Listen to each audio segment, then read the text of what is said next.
नमस्कार जय जगन्नाथ मु रूपा मुझे करुच्ची आ गए नुआ रेसिपी वीडियो को लेकिन जदि वीडियोटा भल लगे तो लाइक करने को जमा भूलें। चैनल जब नुआ अच्छे सब्सक्राइब करदे ऑल नोटिफिकेशन को ऑन करदे जहाद्वारा जहाँ भी वीडियो अपलोड करेंगे आप पहुँचब। आ फेसबुक पेज रे फेसबुक पेज को फॉलो करदे वीडियोटा को मतलब लाइक और शेयर करने को जमा भूलें।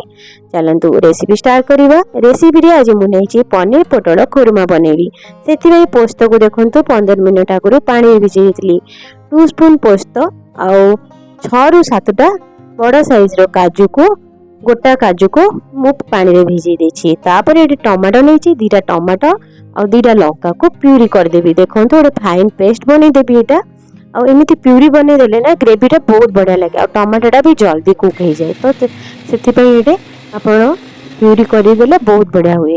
आपर गोटे पोस्त को भी ग्राइंड करदेवी। मन रखिए पोस्त को सब 15 ରୁ 20 मिनट पानी दे भिजे देवे जहाद्वारा फाइन पेस्टा बन ये टमाटो प्यूरी हो गला। तापर पोस्त को भी गोटे प्यूरी पेस्ट बनईदेवी। तापर मोर पनीपरिया मु जहाँ नहीं पोटल और पनीर नहीं आप चाहिए से गाजर भी ऐड करें बीन्स भी ऐड करें।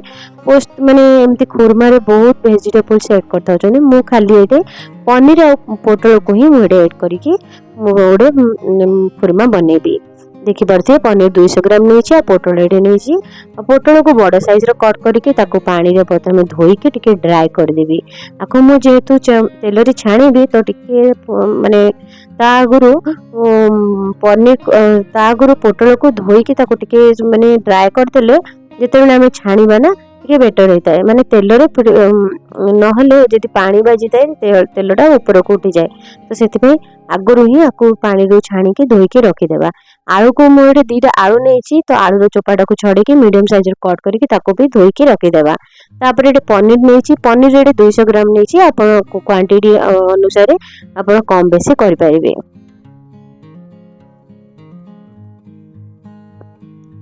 देखो मुझे पोटल को मध्य धोईकी रखीदेली आलू को मध्य धोईकी रखीदेवी जहाद्वारा टिके ड्राई हो जिते मुझे छाणीबी।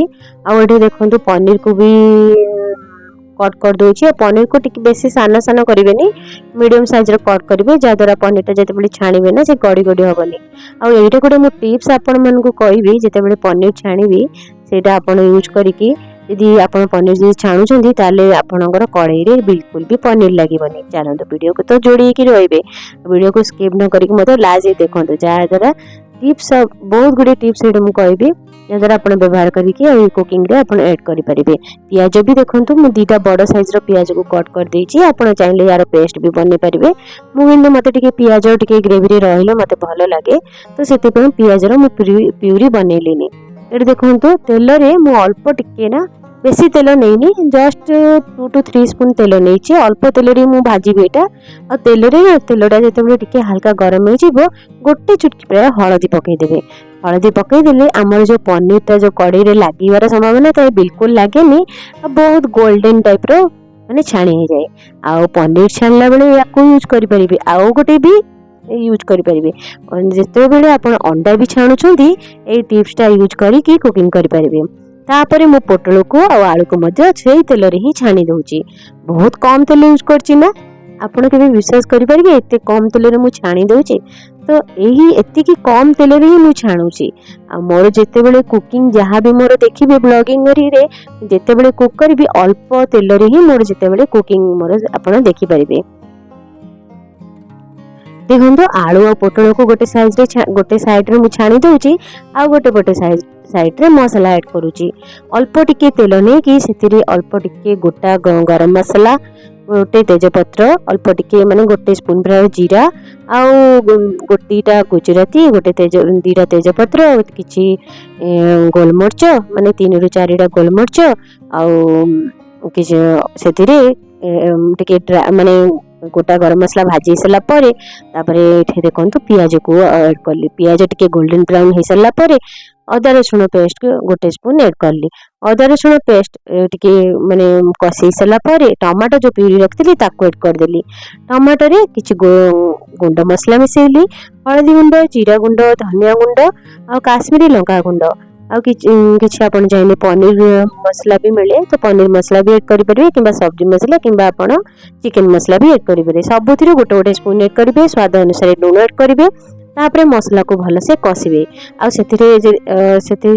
आपण जदि अल्प तेल यूज कर अल्प टिके पानी भी दे पारे ना जदि आपण मीडियम तेल यूज कर तो पानी न देके ताको भलसे कषिबे। मसला रू जेतेबेले तेल बाहरी आसीबो सेतेबेले आपण जो प्यूरी करिक रखिथिबे काजू और पोस्तर बटा को ताको ऐड कर देबे। 2 मिनिट ताको टिके फुटिया को छाड़ देबे। तापर आपण सेतिरे आलू और पोटल जो छाणी की रखिथिले ताको ऐड करबे। पनीर को भी छाणी रखिथिले ताको ऐड करबे। तापर 2 मिनिट ताको भलसे गोली के 2 मिनिट कवर करके छाड़ी देबे। 2 मिनिट हो सारा पर सेतिरे गरम पानी ऐड करेंगे। बिल्कुल भी ठंडा पानी एथिरे ऐड करेंगे नहीं। ठंडा पानी ऐड करले हमर जो ग्रेवीटा बनिबो माने पूरा पांच हो जिवो माने बिल्कुल भी भल लागेनी तार टेस्ट टिके डिफरेंट हो जिवो। तो सेति पई आपण जदि अधिक टेस्ट पई आपण एथिरे गरम पानी ही यूज करेंगे। और सेते जो ग्रेवीटा फुटी आसला परे आपण ग्रेवी हमको जेतिकी दरकार सेतिके हे गला परे सेतिरे गोटे गरम मसला गोटे स्पून देबा। किछि काश्मीरी लंका गुंड किंबा फ्रेश धनिया पत्र दे कि ताको आ 2 मिनिट फुटिया को छाड़ी देबा। देखिबा हमर जेतेबेले पोटल और आलूटा भल से कुक हे जाईची माने ग्रेवीटा हमको जेतिकी दरकार सेतिकी जदि हे जाईची देखिबा तापरे हमर खुरमा रेडी जाईची। आ बिल्कुल भी बेसी बहलिया करिवेनी काहेकि ना हमर जेतेबेले ग्रेवीटा रही जाए ना ठंडा ही जाए से पूरा जमी जाए माने हमर पोस्तटा पड़ी ना एथिरे काजूर पोस्तर बटाटा से ठंडा हो सारा पर जमी जाए। तो सेतिबे अल्प टिके पतला ग्रेवी रखिकी आपण ताको जदि माने बंद करछोंदी गैस को तो किछि समय पर से ऑटोमेटिक हमर जेतिकी हम ग्रेवी दरकार से हो जाए। सेतिबे देखंतु मोर टिके ग्रेवी रखिकी मु गैस ऑफ करली। हमर एडे रेडी हो गला पनीर पोटल खुरमा। तो एडे मो हस्बैंड को पई टिफिन बॉक्स रे रेडी कर दोची जेतु मोटा हस्बैंड को पई माने लंच बॉक्स पई बनेइतिली। तो एडे देखंतु टिफिन हस्बैंड को पई बने दोची भर्ती कर दोची। देखंतु पैकिंग कर दोची केते बढ़िया हेछि ना केते बढ़िया देखा जाउछि ना जेंति भलो देखा जाउछि सेंति टेस्ट भी हेतिला। आ आपण एमती घरे बनी की मते खांतो। मुझे हस्बैंड को पैकिंग करके लंच बॉक्स दे देली से टिफिन धरिकी चली गले।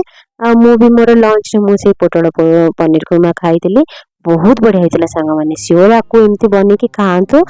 आपण केमिति बनिकी माने केमिति टेस्ट होता आपणकर मते प्लीज कमेंट करके जनइबे। आ मो रेसिपी आपण मानकु केमिति लागिला तो कमेंट करिया जमारे भूलेबेनी। पुणी थरे कहि रखुची चैनल जे नुआ चैनल सब्सक्राइब कर देबे वीडियोटा को लाइक कर देबे फैमिली फ्रेंड्स मानकु मते शेयर कर दे। बहुत इजी तरीका एमिति जेमति बनेकी खाई परिबे घरे बनेकी खाई परिबे घरे बनेकी खांतु घर खाद्य खांतु सुस्थ रुहंतु हेल्दी रुहंतु। आ फेसबुक पेज रे जदि अछंती तो एबे ही जाई कि फॉलो कर दियंतु वीडियोटा को लाइक शेयर मते करिया को जमारे भूलेनी। कमेंट शेयर करिवे कमेंट रे आपण मानक कमेंट देखि बहुत मोटिवेट होए। आ एमति नुआ नुआ वीडियो एमति मु शेयर करि थाए। चलंतु मु वीडियो को एंड करूची वीडियो को शेष देखंतु। आ एमती नुआ नुआ रेसिपी वीडियो पे ऑल नोटिफिकेशन को ऑन करिया को जमारे भूलिबेनी। आ प्लेलिस्ट को जाइकी मोर बहुत बढ़िया बढ़िया ब्लॉग गुडी को आसीची जाइकी माय ब्लॉग जाइकी चेक कर दियंतु। बहुत बढ़िया बढ़िया ब्लॉग आसी सेरा आपण जाइकी चेक करिकी पाई पाइबे। होची जय जगन्नाथ बाय बाय धन्यवाद।